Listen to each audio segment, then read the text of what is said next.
आशीर्वाद जे बळ तुम्ही मला दिलंय त्याच्या जोरावर या जिल्ह्यामध्ये आपण 2दा खासदार झालो। विकासापेक्षा थोडं जातीपातीच्या राजकारणामुळे आपल्याला अडचण निर्माण झाली, पण पराभवानं खचून जाणारा संजय पाटील नाही हे तुम्हाला सगळ्यांना माहिती आहे। जसं म्हणतात शिकार करायची असेल तर 2 पावलं मागे यावी लागते।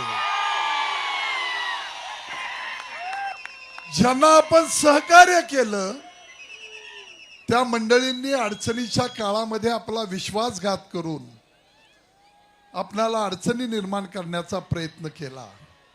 2 महिन्यामध्ये पुन्हा इलेक्शन आहेत। माझी आपल्याला विनंती आहे, त्या शक्तीनं त्या ताकदीनं